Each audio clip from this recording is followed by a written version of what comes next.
So let's take a look at the LINQ syntax. I'm going to show you how to do filtering, ordering, projection, grouping, and joining. So let's start with restriction. Back in Visual Studio, I'm still using the queries project that I showed you in the last lecture. You can find the source code in the supplementary materials of this lecture. So in the main method here, first we create a new context, and now the query. Let's imagine we want to get all courses in level 1. So var query from C in context.courses. So the first line always starts with from. Here we do filtering using the where operator. Now this is red because we haven't added using system.link on the top. So I'm going to resolve this. Okay, look. You need to add this on the top. Next, where c.level equals 1. And the last line should always be a select. So select C. As simple as that. Now we can have multiple conditions here. So, and c.author.id equals 1. Next, ordering. So back here, let's imagine we want to order all courses by their level. So for now, I'm going to get rid of this condition here and add order by c.level, or we can order by multiple columns. So first order by level and then by their name. If you want descending order, you can add the descending keyword. So we can add it here, for example. So order in a descending way by level first, and then within each level, order by name. So far we just selected C, which is the course here. But sometimes what we want to return to the client of this query could be a different object. One common case is optimization. Especially in web applications, we could have a complex domain model. For example, we could have a course object with quite a few properties. We may not want to return all these properties to the client, and that's for optimization. So in that case, we can create a separate class with fewer properties and project this course, this C here, into that class. Or sometimes you may not even want to create a separate class. You can use an anonymous object. So let me show you how you can do projection. So here, instead of selecting C, we type select new anonymous object, and we can give it a couple of properties like name equals c.name and author equals c.author.name. So we project that course class into a different class that has name and author. We have a group by operator in LINQ, but this group by is different from the one we have in SQL. In SQL, we use group by along with an aggregate function, like count, or sum, or max. But in LINQ, we don't necessarily use group by with an aggregate function. We use group by to break down a list of objects into one or more groups. So imagine this is our courses table.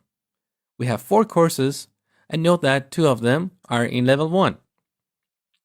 We can group these courses by their levels, and as a result, we'll get 3 groups.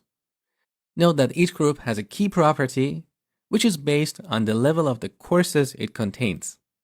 So our first group has key 1, and it has 2 courses, both in level 1. Our second group has key 2, and the third group has key 3. Now let's see group by in action. So back in Visual Studio, I'm going to get courses and group them by their level. So query equals from C in context.courses, group C by C.level. And note that this is red because we have not resolved the namespace. So Alt and Enter. We got system.link on the top. So group C by C.level into G. So G is another variable we are declaring in our query. And the last line, select G. So what we get in the result now is a list of groups. So let's iterate over them. For each var group in query, first I'm going to display the key of the group, which is the level of the courses it contains. So group.key. Now I'm going to display the courses in that group. A group is enumerable. It's like a collection, so we can iterate over it. So for each var course in group, right line, let's add a tab here, so \t, and display course.name. Let's run the application. Look, we have 3 groups, group 1, and here are 4 courses there, group 2 and group 3. So this is a great way to break down a list into different groups. And note that here we didn't use any aggregate functions like count or max. Now let me show you how to use an aggregate function like count with groups. So I'm going to get rid of these 2 lines. Imagine we want to display all levels and the number of courses in each level. I'm going to change this to something like this. So the first argument here is going to be the level, and the second argument in parentheses is going to be the number of courses in that level. So for this first argument, we're going to use group.key. That's the key of the group. And for the second, we're going to use the count method. So let's run the application.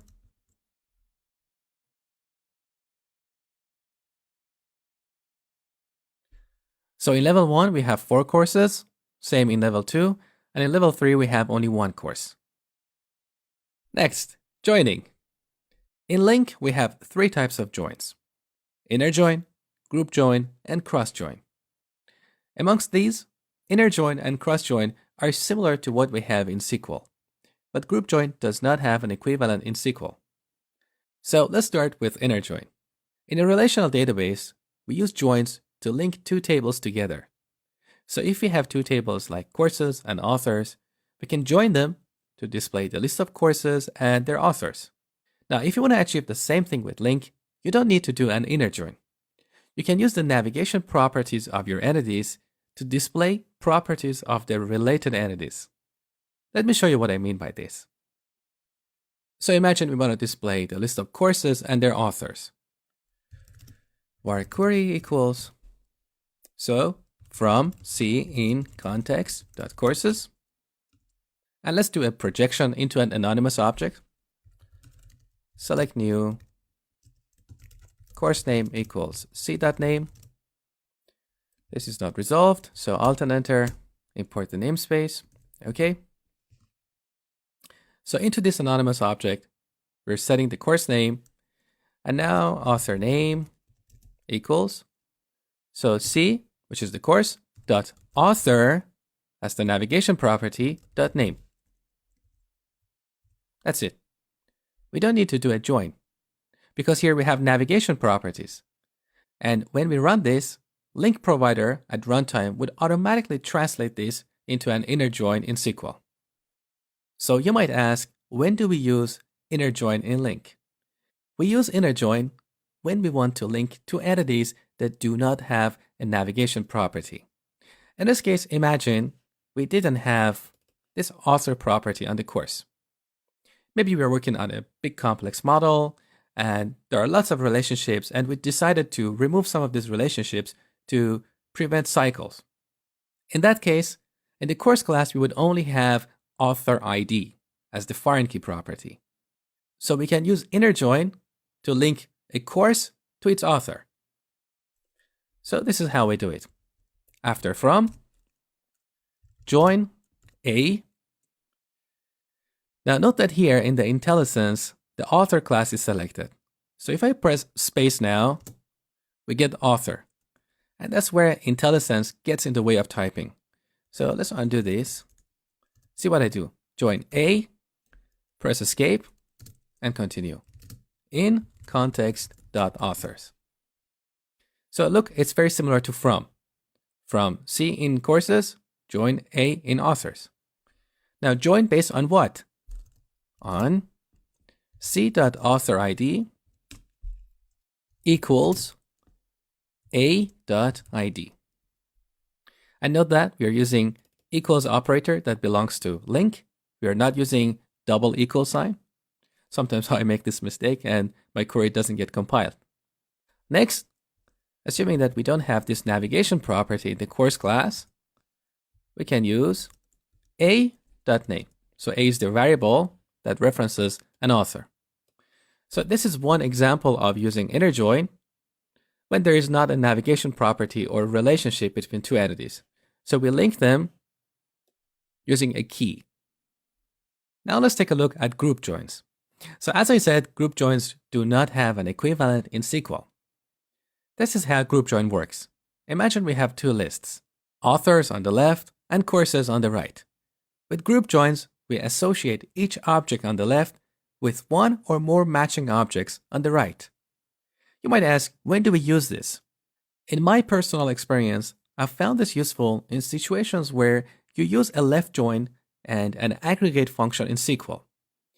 For example, you may want to get all authors and count their courses. With SQL, we do a left join between authors and courses in case an author does not have any courses. And then we use an aggregate function like count to count the number of courses. And finally, we do a group by. The way we achieve this with LINQ is using a group join. Let me show you how it works. Okay, back here, so we want to get the list of authors and join them with their courses. So we start with query from A in context.authors. Now we want to join them with their courses. So join C. Again, remember to press escape, otherwise IntelliSense gets in the way. So join C in context.courses. Join on what? On A.id, ID of the author, equals C.authorID. So this is exactly the join you learned a minute ago. The only difference with group join is when you use the into operator. So into G. So remember the into operator I showed you when we were talking about group by. So this part is the standard join, but when you use into G, the result will be a group join. With this, now when we do a select, as I said with group join, we link each object on the left side with one or more matching objects on the right side. So in this case, the left side is the list of authors. And for each author, we're matching it with one or more courses on the right side. So we get access to the left side. We can have a property like author name. And from the left side, we select a.name. From the right side, this is the right side. We get the list of matching elements, the list of matching courses. So courses, I can put G here and get the list of all courses for that author. Or I can use g.count just to get the count of them. Let's look at the result. So for each var, let's call this X in query. Right line, I'm going to display the author, and in parentheses, I'm going to display the count of their courses. So X has a property called author name, and another property called courses.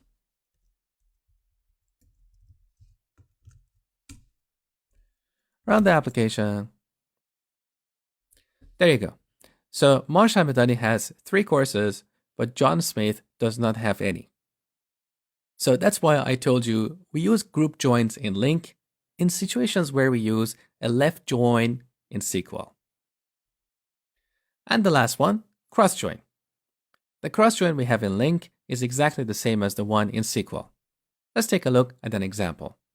So imagine we want to get list of authors and do a cross join with courses. So it will be a full combination of every author and every course.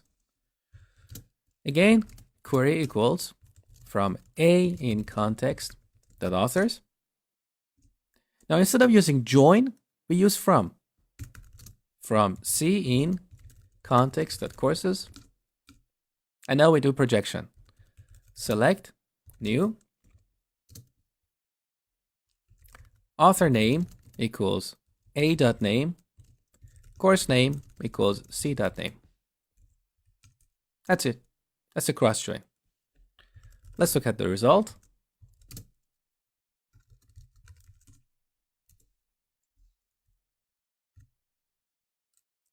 So I'm going to display author name hyphen course name.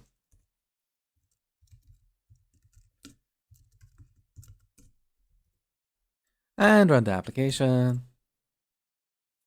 So this is the full combination of every author and every course. Now, if this syntax has made you a little bit confused, don't worry at all. I know exactly how it feels. I have been in that situation before. It's just because you're new to this concept.